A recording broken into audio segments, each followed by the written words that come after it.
morning. Welcome to my teaching learning session. Today we are going to wrap the important portions, the grammatical portion, and the other important things from Unit 4 that were left from this block. So, all right. So let's first look at the things that we need to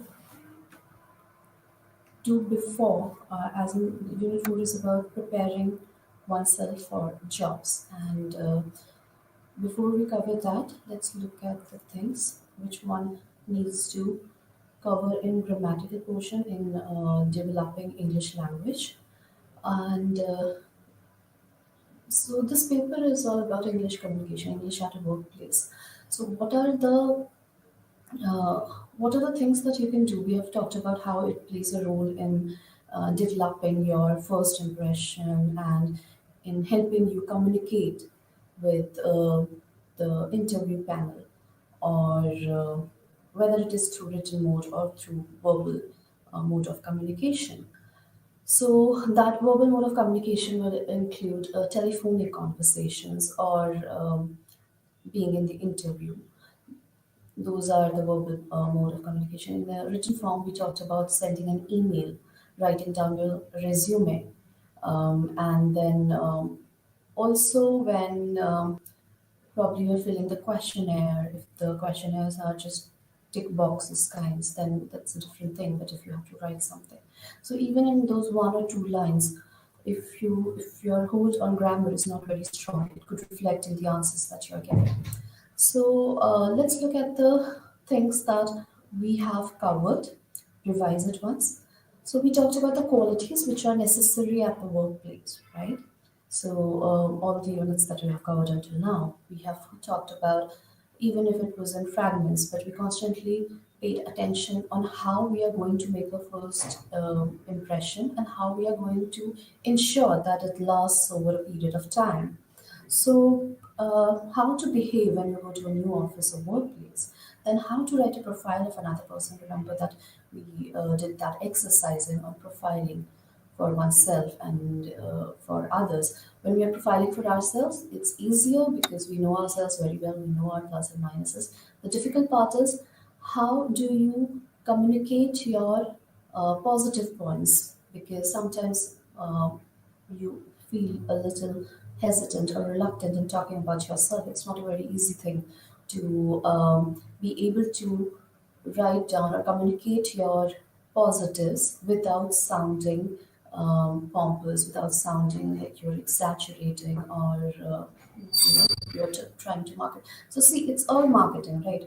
If you're going to, what exactly is marketing? If you have a product and you think that it has got value for people, so when you are marketing a product, you are bringing out the best points, you are bringing out the features or the advantages of that product to the public, right? So similarly, if you're going to market yourself, this is marketing, right? You are trying to tell the employer that you are the best candidate for this job and they should take you. The way you tell people that this is a very good product and why you should take it over the products which are in competition in the market. So similarly, you are marketing yourself. You're telling the employers that you are a you are a more suitable candidate, rather not if not better, you're a more suitable candidate for that particular job. Okay. So yeah, how to write a profile of another person using clues hints given. So this could be one problem when we are talking about yourself. This could be an inhibition. So one needs to practice this as well. It might not seem like something. I mean, people think that I just need to write about myself. Why do I need to practice this? But you try doing it today, and then you realize that it's um, not as easy as it sounds, right? So that's there. And then when you write a profile for somebody else, then what is the problem that you face? Also, when you're writing a profile, when you write, you have to tell your negative points. Then you are constantly evaluating if these are the things that you should convey or you might not want to convey. So even if you would like to be honest, there is that thought in the back of your mind that if I tell the employer about these shortcomings, will this become a deterrent in me getting employed for that particular task, right? So now look at the profiling part for somebody else. There, the difficulty is that you do not know the person, so you have to work with the work around those clues or hints which are given to you, or whatever limited knowledge that you have about that person. Let's say if you have to write about some celebrity, then you gather the information from whatever is available on the internet or in the public domain, the information which is available. You don't know the person personally, you know. So you have to depend on that limited information, and you have to derive your profiling for that person out of that, right? And also we talked about how one should go through the profiles of successful people. So there's this exercise where you should. We had people like Sania Mirza, Bill Gates. So you have to even Narayan Murthy. So you have to go through those profiles and see how you could, what are the strengths of these people that that makes them successful in whatever they are doing, right? So that being said, to understand vocabulary, we talked about jargons and why it is important to understand the vocabulary of that particular domain. Now, then we talked about understanding language structures which are required for asking and answering questions related to the workplace, right? So, in this, the exercises that we covered were do, does, and we'll look at it in detail today because today I'm going to focus on the grammar part. So, what are the things? How do you convert a sentence into a question, a statement into a question? And it's pretty easy to do that. There are three ways of doing that, which have been explained in this blog. First is using the WH question. Second is you reverse the word order of the subject and verb. Do, does, simple present tense. With do or does, you'll use simple present tense. While with did, you'll use simple past tense. Now, with does, you use he, she, it, and all singular nouns in the subject position. Okay? So he does, she does, it does. You do not say he do, like as what did I say right now? You do not say. You do. But I wouldn't say he do not say. He does not say. She does not say. It does not count. Right? So, and all the singular nouns that, for example, Ram, uh, Ram does his homework on time. Right? Now, you wouldn't say Ram do his homework on time. Ram is singular noun. So you say Ram does his homework on time. Okay. Sita uh, does sing well. You wouldn't say Sita do sing well. Sita does sing well. Why? Because Sita is singular noun. Ram is singular noun. So with singular nouns, what do you use? Do.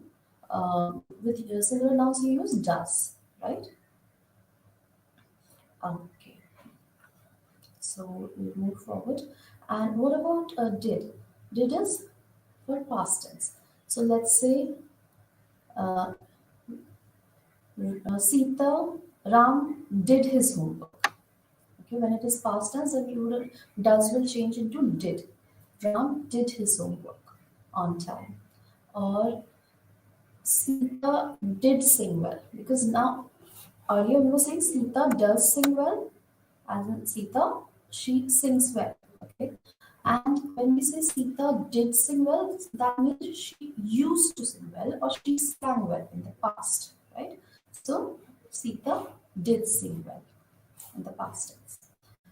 All right, so does, and even for do will also become did when we are using it in past tense, and does will also become did.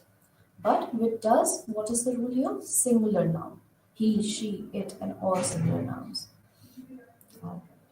So let's look at few examples. Plants grow quickly. So we were talking about how you convert these statements, these sentences into WH questions, right? So if a statement is given to you, plants grow quickly, how would you change it into question? It's very simple. Do plants grow quickly? Okay. Do plants grow quickly? So what is happening here? You are just adding in this simple plants grow quickly. This is a sentence in simple present tense.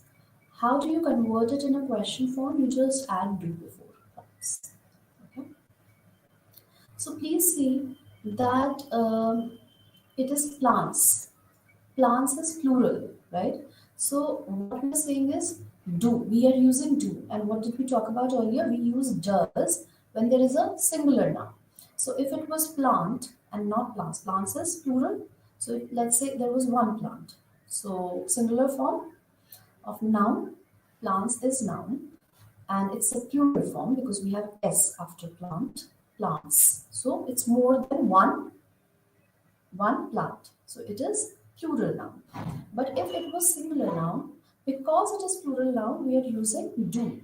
But like we covered in the previous slide, that with he, she, it, and all singular nouns, we use does. So let's say if it was plants, if it was plant, singular noun, then what will do become? Does plant grow quickly? Or plant grows quickly? Okay. So in the statement form, if it was a singular noun, right now here, plants grow quickly. If it was singular, it will be plant grows quickly. So you see this S in the plural moves to the verb, grows quickly. You add S with the verb. Okay, grows quickly. Plant grows quickly. Now the question would become, if it was singular, I'm not talking about in this case, if it was not plants and if it was plant, then the statement would be plant grows quickly. And the question for that would be, does plant grow quickly? Right? So we are using does with the singular form of the noun. I hope it's clear. Now, the second point is the sun rises in the east. Okay. So what happens here?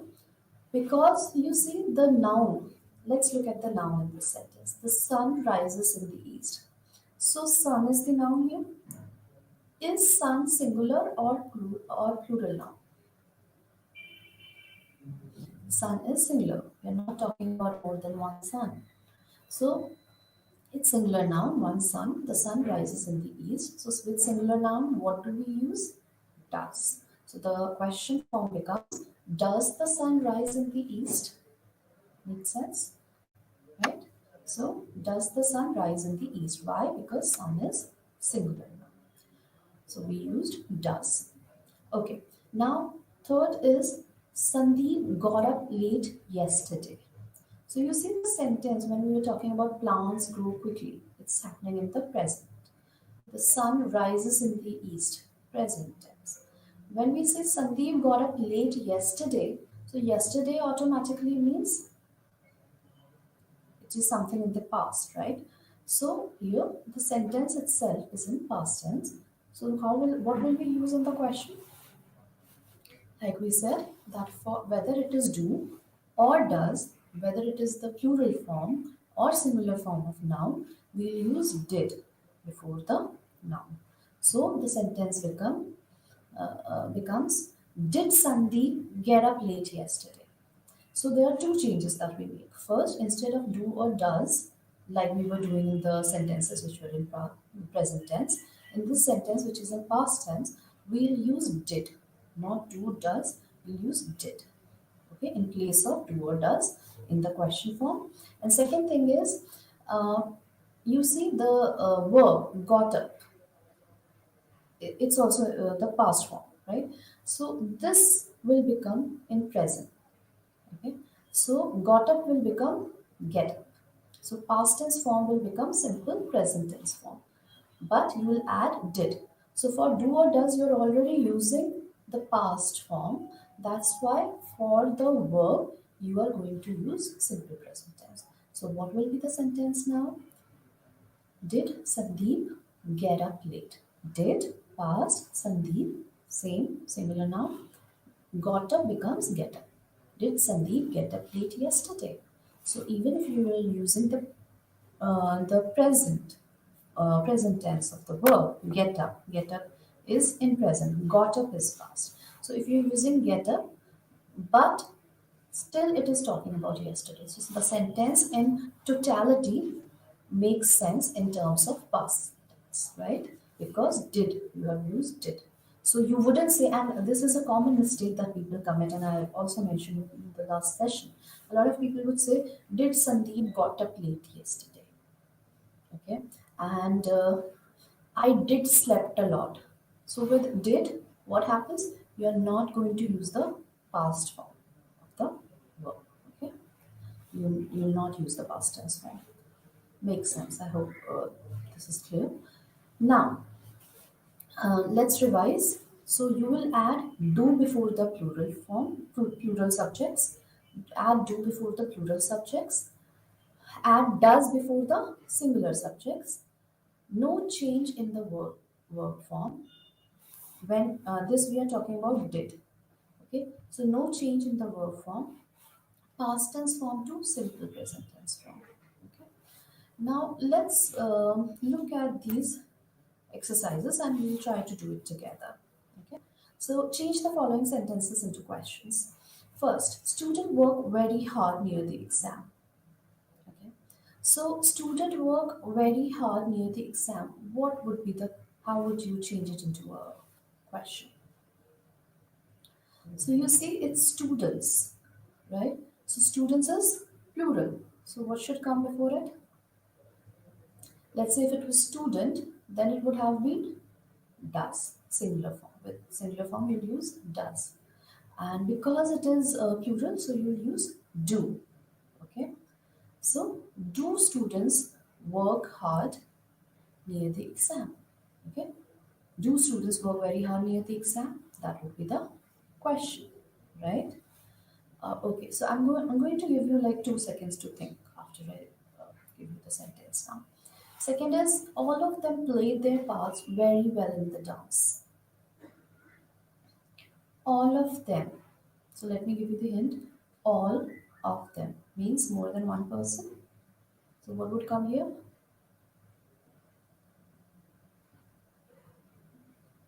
Okay. So because played is in the past tense form, played. So it happened in the past. So what will come here? Whether it is singular or plural, it will be did. Okay. So did they, and what will happen? Played will become, played is the past form of the verb. It will become in present tense. Makes sense? So all of them played their parts very well in the dance. What will this become now? Did, first of all, we'll use did because the sentence itself is in past tense form. So did they play in the rest of the sentence? Played will become simple present tense because we have added did. Did all of them, did or did they play? Okay, did all of them play? That could be one way of writing it. Or did they play? Both are correct. Okay. Did they play their parts very well in the dance? Or did all of them play their parts very well in the dance? Okay. All right. Now let's look at the third sentence. The Amazon. We are talking about river, not the ship inside. Okay. So the Amazon is the largest river in the world. So what do you think would be here? The Amazon. So you see, the Amazon singular. Here, what we are going to, the rule that we are going to apply here is not adding do or does. We are going to restructure the sentence. So if you remember, there were three ways of doing this, right? One was adding do or does, and before that, first was adding double wedge questions. That's one way that we'll see if we have it in the exercise. We haven't come across any such practice question until now. Second is reverse word order. So this statement is reversing the word order. of the subject and verb, and we'll see how we do it. We have covered two sentences for do, does, did. Okay. All right. So now the sentences: the Amazon is the largest river in the world. It is very easy to turn it into a question. You see, the Amazon is, you take the is and place it before the. That would come in the beginning. The way did, do, does. If you see in the question form, they were in the beginning of the questions. Do students work hard? Did they play? So here what will happen? Is will come before. You're just changing the position of subject and verb. Is the Amazon the largest river in the world? Only thing you have done is pick this is and place it in the beginning of the question and add a question mark. So in the beginning of the sentence and in the end of the sentence. So two changes. First is, and then in the end you have question mark. Now fourth is, a horse can run very fast. What are we going to do here? We'll just again restructure the sentence. So remember we talked constantly about how understanding the structure of language, especially when it comes to interviews or jobs or anything related to that. So if you have to ask a question or if you are being asked a question, so you should know how to frame the questions and how to answer those questions. I mean, the structure has to be clear, right? So a horse can run very fast. Now we'll pick this can, place it before a. Can a horse run very fast? And what do we do in the end?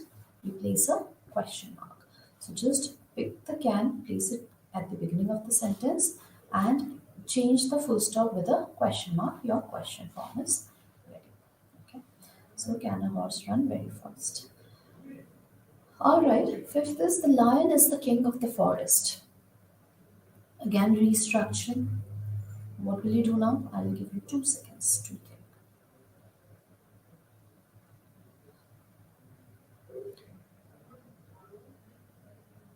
Yeah. So you pick is and you place it at the beginning of the sentence. Is the lion the king of the forest? And what do you do at the end? Replace the full stop with a question. All right. Now, sixth is, Hitler hated Jews the most. How do you change this into question? So you see, this first thing to note here is this sentence is in the past tense. Okay, so when we were talking about the Amazon is the largest river in the world, present tense. A horse can run very fast, present tense. The lion is the king of the forest, present tense. Hitler hated Jews the most, past tense.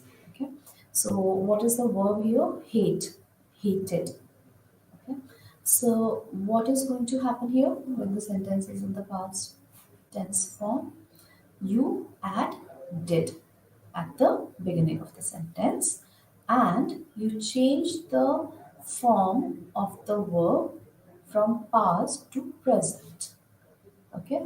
So what will the sentence be?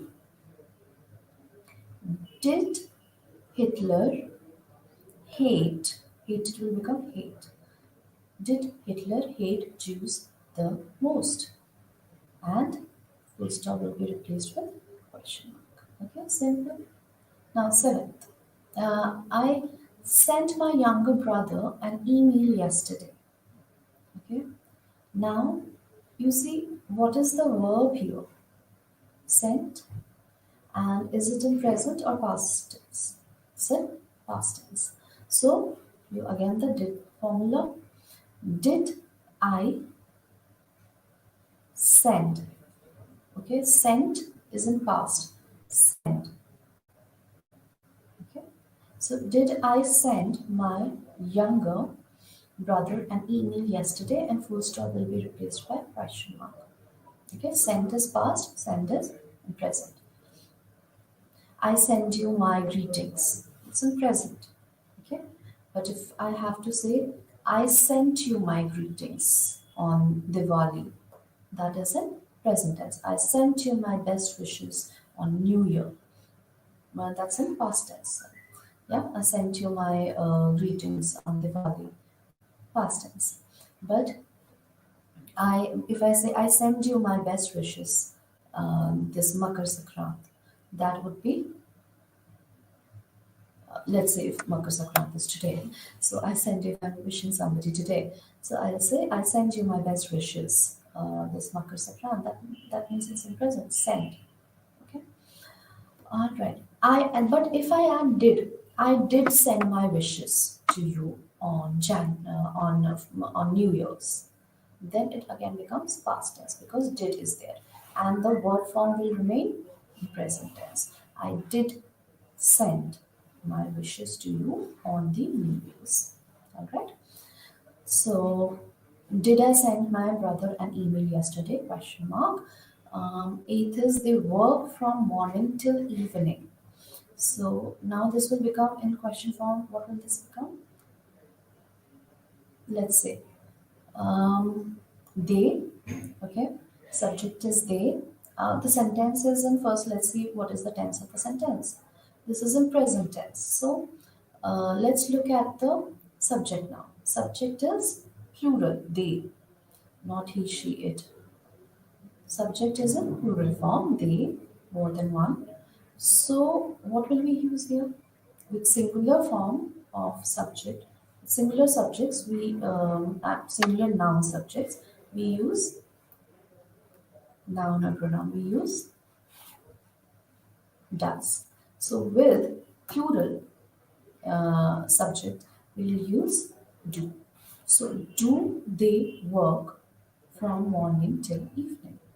Question mark. Replace the full stop with a question mark. Very simple. Ninth is my father always helps my mother on Sundays. Alright.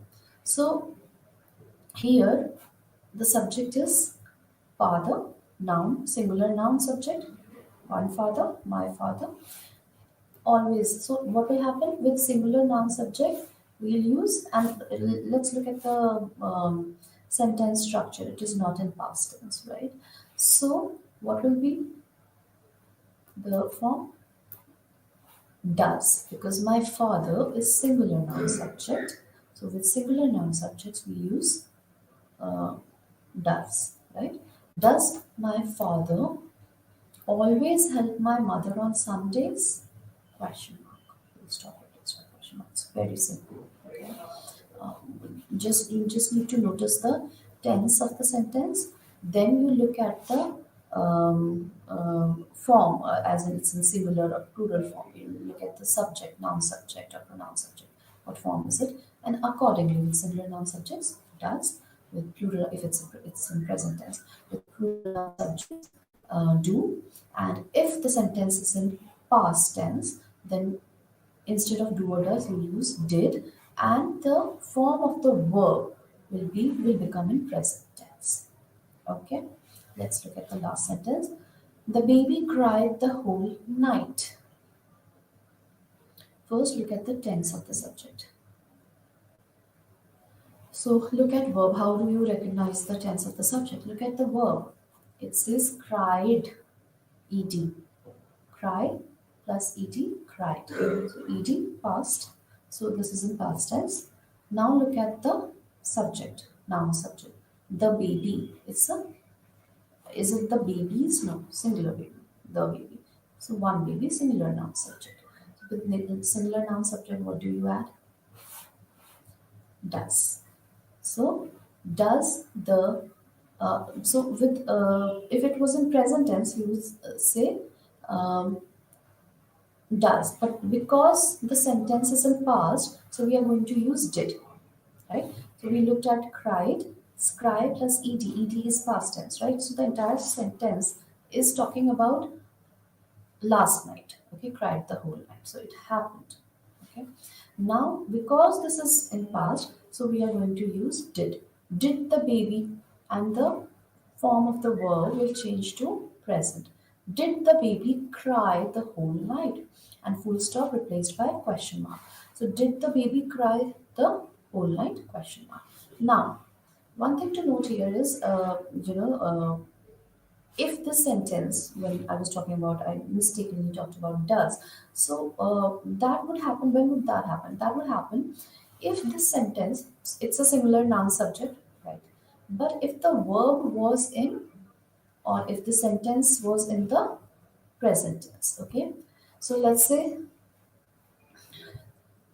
if we are going to change the structure of the entire sentence, the baby cries the whole night. Okay, so the ed will be replaced by s. Okay, like in the sentence that we did, the sun rises in the east. Rise, rises, present tense. So cry, cries will be in present, and cried would be in past. So the baby cried the whole night is past. But if we have to, not, I'm not talking about this, but let's just talk about this. The baby cries, if I give you a sentence, the baby cries the whole night. So the sentence is in present tense. So what will you do? Because the sentence is in present tense, then you look at the subject, noun subject. What is the noun subject? The baby. It's still the singular noun subject. So what will happen? But even in the previous sentence, it was singular noun subject, but the sentence was in past tense. Now the subject is again singular noun subject, but the sentence is in present tense. So what will we add to make the question? Did in past tense, do or does in present tense. So because it's a singular noun subject, so we are going to use does. If it was plural, so let's look at the singular noun subject sentence. Does the baby cry the whole night? Right? Correct. This is for the baby cries the whole night. Does the baby cry the whole night? Question mark. If the sentence is in present tense now, but the form of the subject is now, it's in the plural form. So instead of the baby, it's the babies. Okay, the babies cry the whole night. Okay, it will not be cries now because the form of the subject is now plural. So when it was singular, then the baby cries the whole night. Let's see the other previous sentence. The sun rises in the east. Okay, let's say, or the plant grows quickly. Okay, but if it's plants, then it will be plants grow quickly, not s. So here the baby cries the whole night. When the baby is singular, when the baby becomes the babies, then it will be the babies cry the whole night. The way it was, the plant the plants grow. When plant was in plural form, the plants grow. So similarly, the babies cry. The babies cry the whole night.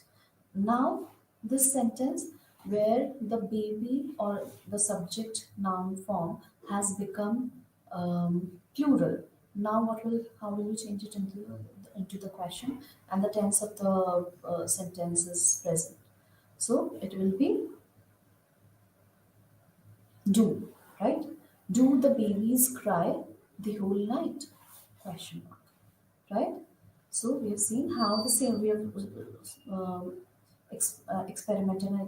experimented and explained with the past sentence in all forms that we have covered, all the subject forms and all the tenses that was pertinent to this.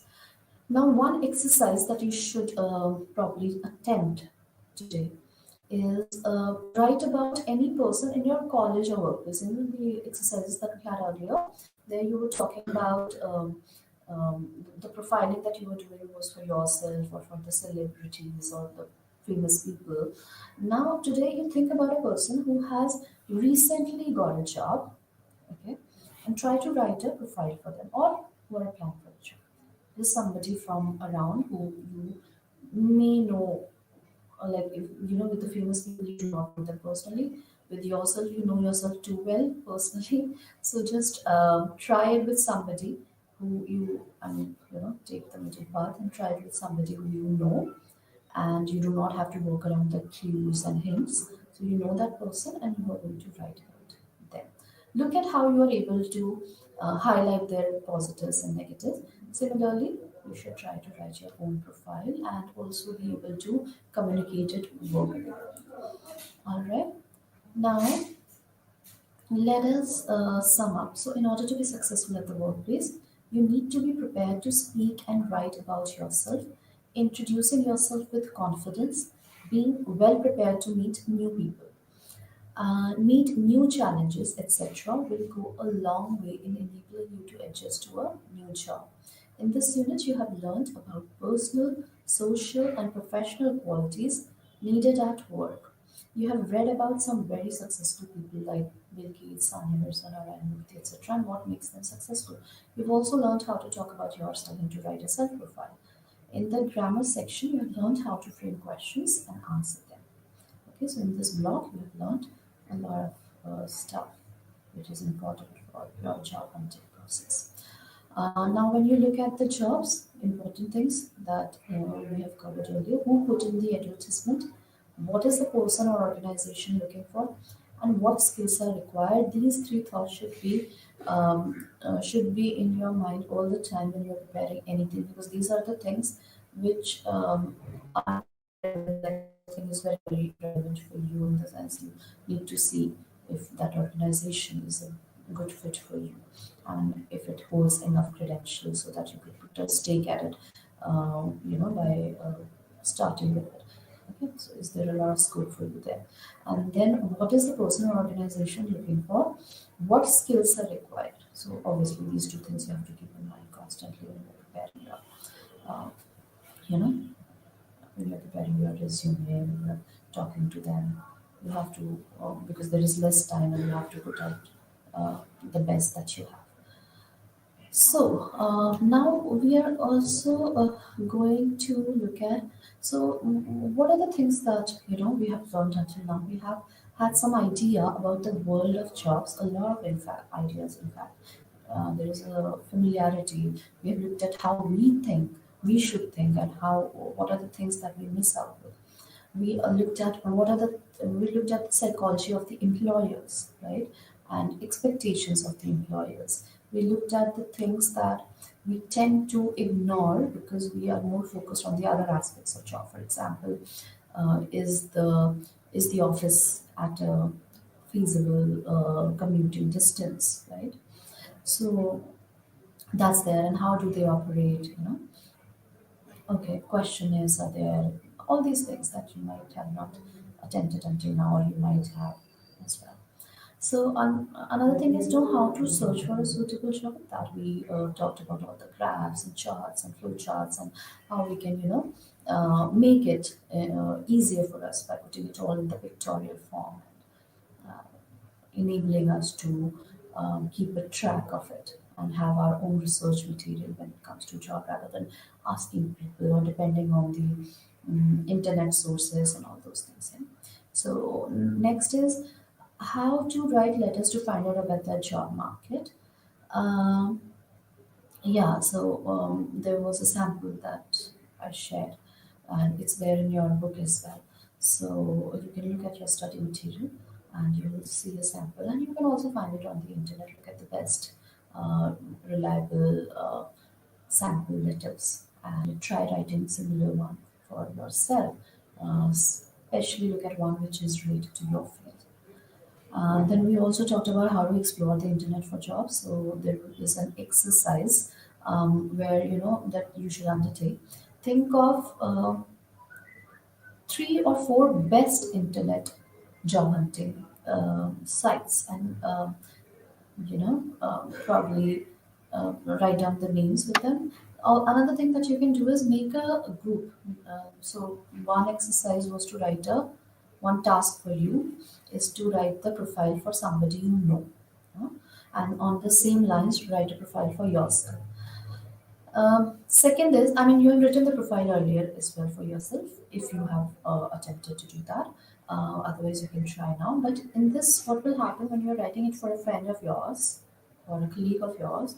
You'll realize what are the things that might be there, might be stuff that you have missed out earlier.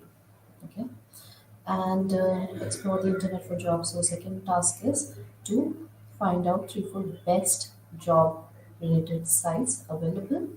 And third task for you is to have few of such friends. And this I told you earlier as well. Have talk to three four such friends for applying for similar vacancies and everything, and fix a day in the week where you can you all can practice mock interviews and group discussions. Right. And also try to search jobs together for that. Okay.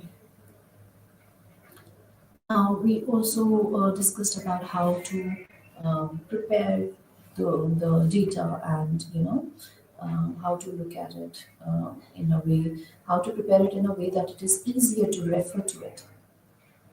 Okay, so what are the three important things there? Selecting the right advertising vehicle, and second step is the right scanning process. Step three is make a list of all relevant hiring companies. Okay, so one gets to know bit after doing all these exercises. You get to know a bit about the company and what it is willing to pay for a job, or the qualification they are looking for in the candidate for a specific job. And you also remember we talked about how it is important to develop a network with people who are working. So you get to know the names of the recruiting officers. Second thing is you can find these advertisements in newspapers, magazines, and internet sites. So yeah, like the way you search three, four best internet sites, also do some research or talk to people and find out at least one or two newspapers or magazines which are important for your job application.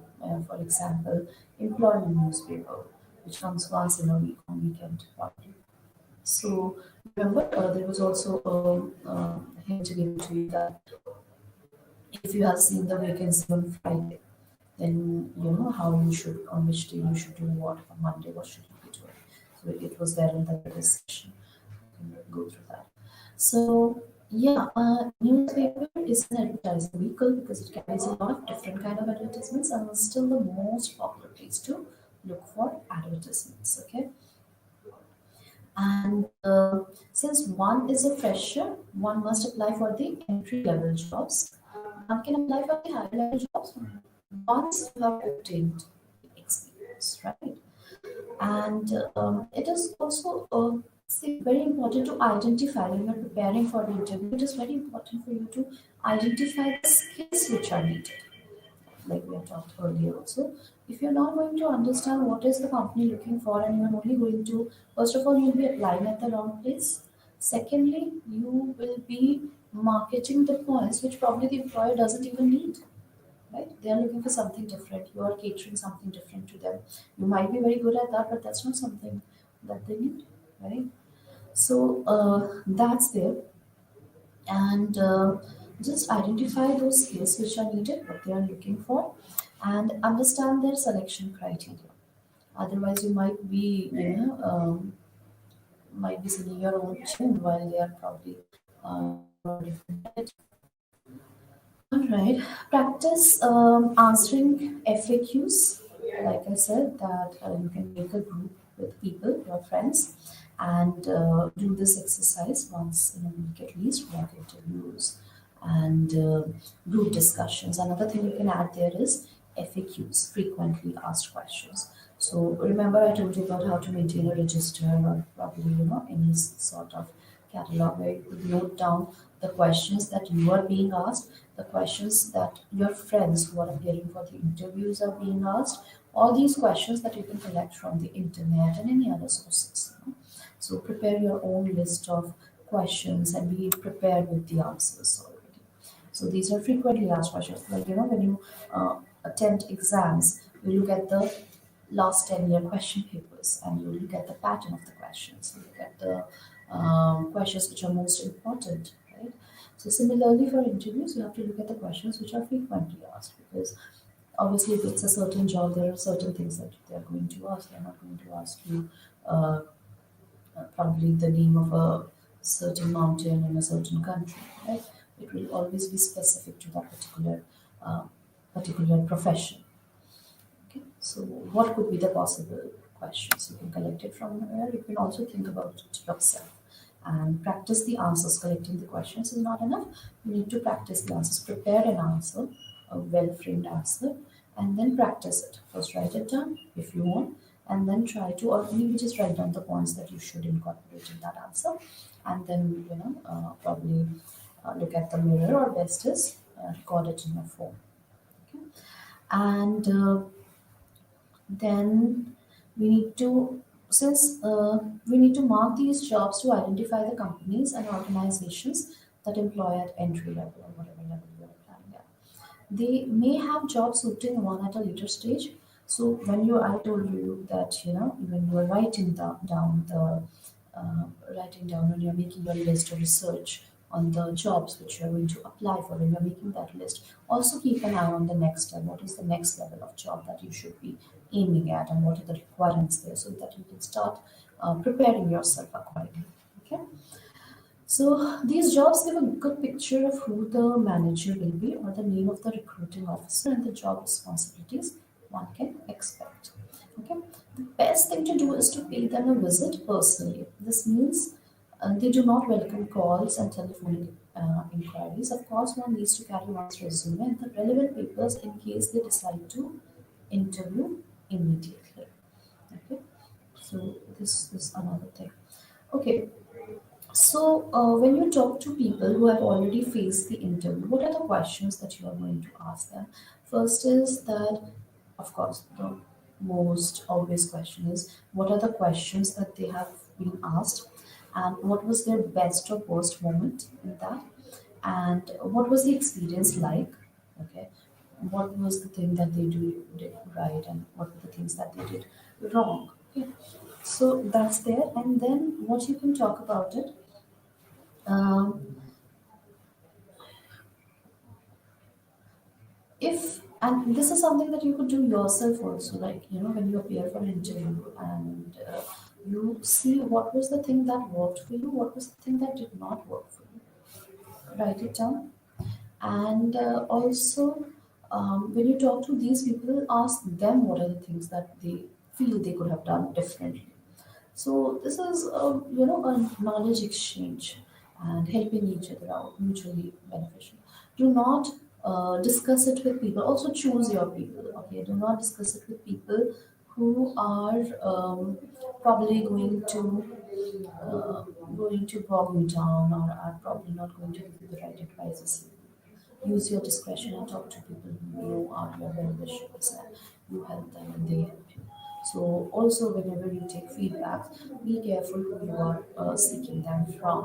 You cannot seek it from a person who has a tendency to um, work down people and make them feel bad about themselves, because that is only going to result negatively. Or people who have a lot of negative thinking, so they are really going to put negative ideas in your head. So try to keep the atmosphere around you very conducive to growth and professional well-being and emotional well-being as well. Okay, mm, so that's there. Now, solutions or strategies. We have covered few of them earlier as well. So look beyond the recruitment sections of the local and national press to general use business section, and research thoroughly what is the focus of individual companies. Build up network of contacts. Keep a record of your network and follow them time to time for job as personal contacts help immensely. Telephone before you call so that your application does not arrive cold or wrong person's there. So we'll come back to this. Let's just look at all the points first. We have already done this, right? Practicing double edge question, reversing the word order of the subject and verb in a sentence, using do, does, or did in front of the questions, understanding the language structures required for asking and answering questions related to workplace. Okay. Now this is we covered in detail. Okay. How can you first, the solution strategies, points to note in grammar, and points to note while doing the analysis. Uh, Aim to track down the most relevant person and write their job title. Spell their name and designation correctly. The tone and style of your letter should be convincing to the employer that you are highly committed and enthusiastic about the job you are applying for. If you want to discuss creative job hunting or receive feedback about your CV and cover letter, feel free to speak to a career advisor or use an e-guidance service. Yeah? So either you could use the paid services or the e-guidance service. So the letter format that I was talking to you about, that how do you? I mean, this is not the format in terms of the pattern. I mean, all the such details would come towards the left to write name, address, phone number, and then you write the name, address of the. I mean, you have written applications on the right. So here, due to the lack of space, I have written it like this. But you know that what is the pattern? Everything has to come to one side, and your name will also come at the end towards the left side from your hand. But how do you apply? Let's look at the content, not the format of the or the structure of the letter. Let's look at the content. If you're applying to job advertisements and the application is for the post of junior scriptwriter. So this I had dealt briefly last time because of the paucity of time.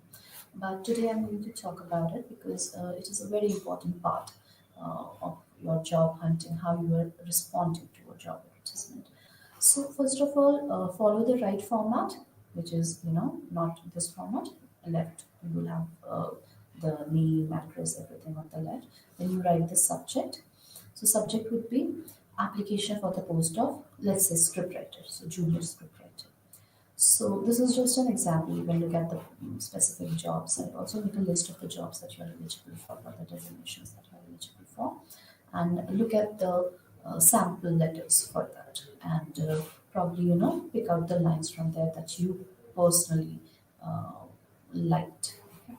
So, dear Mr. Miss, then comma. You know the pattern of the letters. So I'm not focusing on that. My focus here is on content.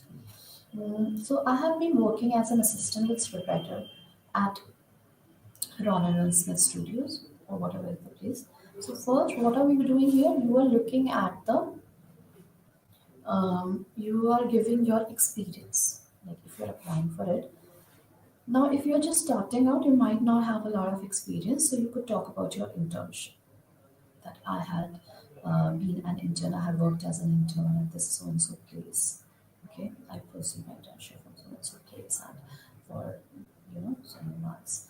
So, and if you have been involved in any of the jobs, then you can write it like this: that I have been working as a, I have been working. Also, look at the tenses. So when this person says I have been working, that means he is or she is currently working at that place also. You know? If it was something in the past, then the person would have written, I worked as an assistant with scriptwriter, um, at Ronald and Smith Studios for this duration. Okay, so um, now the tenses become very important here. So if you say I have been working, the person is going to read it as you're still working. And then you're probably going to resign from there and come and join them. If it was in the past, then that is also important to mention that I worked and this is the experience that I hold, but currently I'm not employed anywhere. Okay. So I have received training. Again, look at the tense. I have received training in film scripting from the Institute of Mass Communication. Another important thing to note here is look at the tense. There is a conformity, there is a synchronization when this person, the tenses that this person uses. Okay, so I have been working, I have received training. Okay, I worked, now this is different. I worked as an assistant, I received training. Okay, so I have received training. A task for you is to identify the tense which is being used in this letter. Okay, I have received. So this is a hint for you is this is present tense, but what form of present tense? Okay, which particular present tense is this? Okay, so I have received training in film scripting acting from the Institute of Mass. So now you're talking about your education. Earlier, first thing we talked about your experience with so and so person or organization for so and so period. Now you're talking about um, your education or training in that particular field from so and so institute and with so and so degree. Okay, level of your training or period of your duration of your training. Okay, and also the organization matters. I believe, and that is why people are trying to get into best of the institutions because it is a sort of branding. They ask you if you've done so and so course, where have you done it from, and the branding helps. I believe that my qualifications and experience will help me to be a good junior. So first you talked about your experience, then you talked about your education or training, then you are pitching how these qualifications and experience will help you or them in the particular role. Okay, so I believe that my qualification experience will help me to be a good junior script writer, the post I aspire for in your company. So you have to show an inclination or willingness to be working, how inclined and how interested you are to work with them.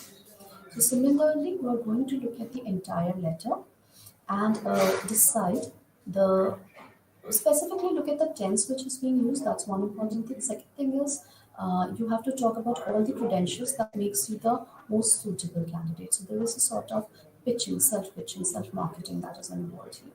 All right. So look at this particular letter in your book and your study material. And these are the points that we have covered previously as well. So look at the previous sessions, revise. That's all for today. Hope it helps you. Take care.